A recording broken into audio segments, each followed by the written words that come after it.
Welcome to my meal prep video. I'm going to show you guys exactly how I meal prep to save time throughout the week, while also keeping the goal in mind that I want to build some muscle and lose some body fat, while also not having to eat some nasty plain chicken and rice every day. I also wanted to share that I'm a certified holistic health coach with extra training in hormone health, so I'm always going to be planning my meals with a very holistic approach so the whole body can benefit. I also want to mention that I do live with my boyfriend Fernando, so I am going to be cooking this whole meal prep for 2 people. So if it seems like a lot of food, you don't have to make all of it, obviously, especially if you're just cooking for yourself. It will last you, that's for sure. So in this video, you're gonna learn 1, how I plan out my grocery list every week. Number 2, I'm gonna give you guys some holistic tips when it comes to shopping, and I'm also gonna share with you guys a few of the non-toxic tools that I use. And number 3, I'm obviously gonna take you guys through the cooking process. And during that process, you're gonna be getting recipes, and you're also gonna be getting tips on how to save time throughout the entire meal prep. So going back to number 1, how do I plan out my grocery list? So the first thing I do before I actually start my grocery list is I think about any recipes that I've been really wanting to try, and also checking to see if that recipe would be suitable to prep for the week. I truly do feel like this adds a little bit of extra fun into your meal prep, and it makes your meals a lot less boring. It gives you something to look forward to. For example, I love some Mexican style shredded chicken, but I've never made it before, and I've always wanted to try to make it. And I was thinking that it would be perfect to prep because it would be a versatile protein that I could use throughout the week, whether it's in bowls, salads, or tacos. I also do want to mention that I never really meal prep my meals as a whole. I always do my protein, carbs, fats, snacks, everything separate, and then end up combining which ones I want throughout the week. For example, if I cook a meat and I also cook a quinoa and then I cook a veggie on the side, maybe Tuesday, I'm like, you know what, for dinner, I'm craving a taco bowl. So I take all those ingredients and I mix them together in a bowl. And then maybe the next day I want some tacos. So I'll heat up some tortillas, or I like to also keep some hard shell tortillas on hand too. Siete has some really good options. So I'll take all those ingredients and I'll throw them in a taco. I also do think that this makes the process a lot funner. It makes it less boring. It makes it less repetitive. A lot of times when people meal prep, they meal prep the same meal for the entire week. And while I think that can be efficient and it could work, I don't want to eat the same thing in a row every single day. The next thing I want to share is about breakfast. I really only meal prep breakfast sometimes. So when I do, it's usually overnight protein oats, egg bites, and for the most part, it's usually just a smoothie in the morning just because it's super easy and quick to make. So I always like to have smoothie ingredients on hand, like frozen blueberries and Greek yogurt, bananas, all the things that you need to make a smoothie. And some protein, of course, because you gotta get that protein in. So once I'm clear on what I actually want to make for the week, I've picked my veggies, my meats, my carbs, my breakfast, my snacks, and whatever else I feel like making for the week. Like this week, we're gonna make some homemade salsa.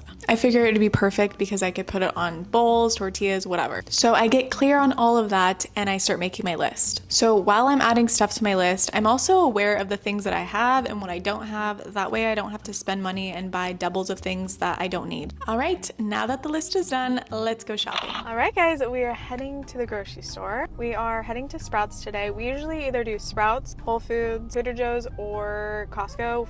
We do Costco for like our main grocery haul, and then all the other places for all the little things that we need to get. So we're heading to Sprouts. I love the Sprouts here in Miami because it's always very quiet. There's not that many people there. I think I'm just a Sprouts fan, to be honest. We're also trying something new today. I'm wearing a little mic. I'm hoping that it's able to bring more clarity to the videos and you guys can hear me more clearly and it's funner. So let me know what you guys think in the comments. We'll see you guys at the grocery store.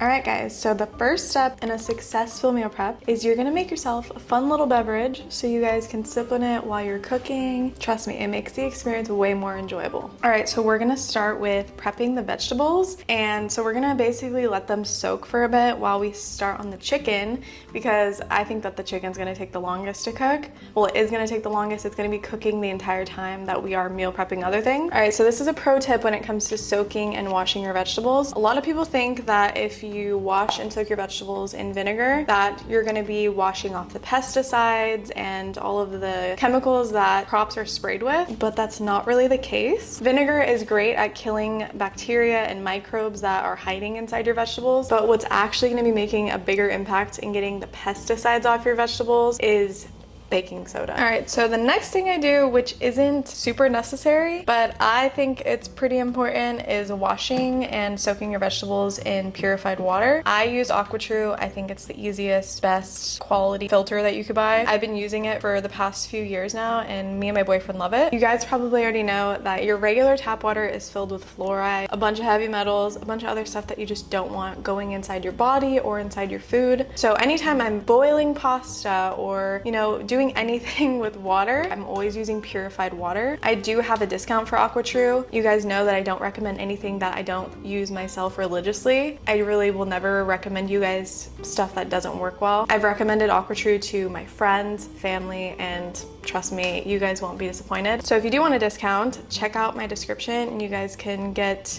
I don't remember how much the discount is, but I'll put it right here so you guys know how much you can get off.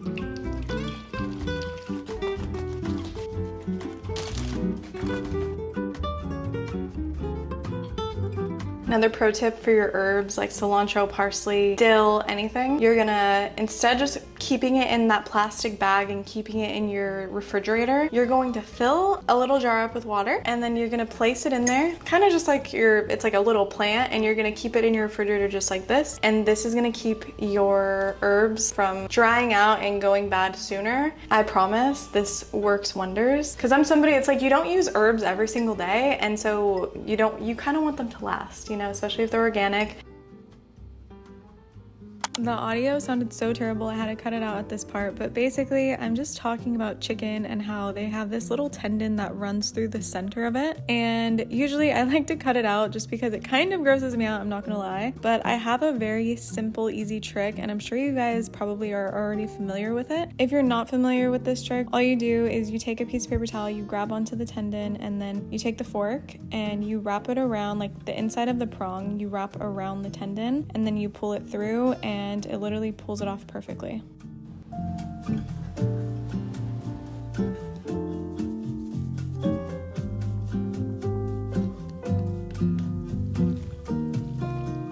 I don't know about you guys, but when the recipe calls for like 2 or 3 garlic cloves, I double it because I'm a garlic girl, okay?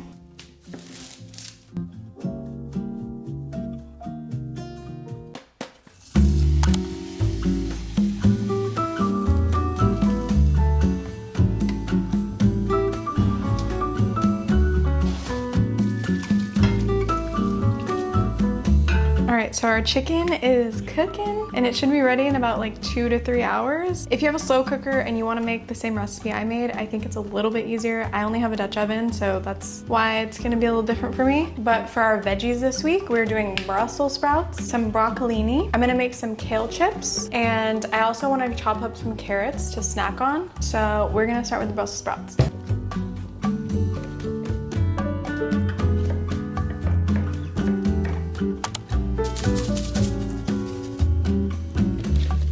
Alright guys, so another big hack to meal prepping, especially if you don't want a huge mess to clean up, because I feel like that's a huge thing that people don't want to deal with when they meal prep, is that it's super time consuming cooking, but then it's also super time consuming cleaning everything up. I love using parchment paper. Every time I put stuff in the oven, even sometimes in the air fryer, I'll line it with parchment paper. It works wonders because you won't have to deal with the residue that is left on your baking sheets and stuff, especially the ones that are really hard to scrub off. And you want to make sure that you get unbleached and non-toxic as much as you can.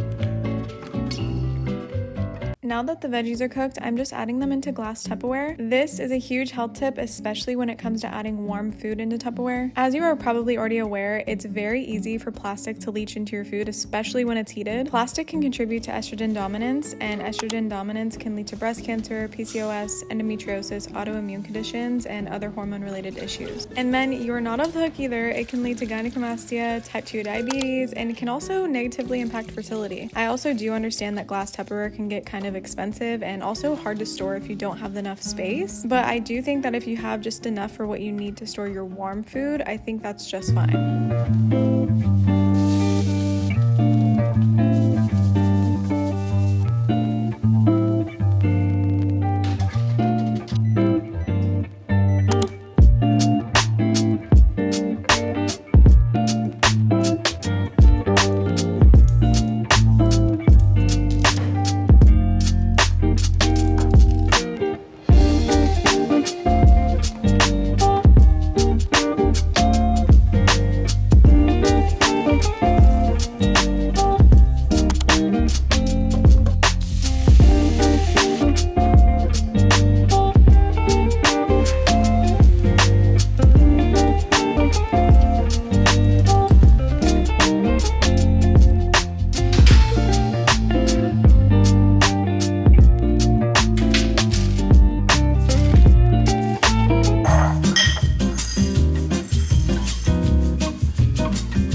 Thanks for watching, and remember, meal prepping doesn't always have to be complicated. Just take simple, nourishing steps to fuel your body and soul, and take one meal at a time. And always listen to what your body needs. Holistic health is all about balance, so honor your journey and trust the process. If you learned one new thing in this video, drop it in the comments, and don't forget to subscribe for more Miami vlogs and tips on living holistically and just living well. I'll see you guys in the next video. Love you!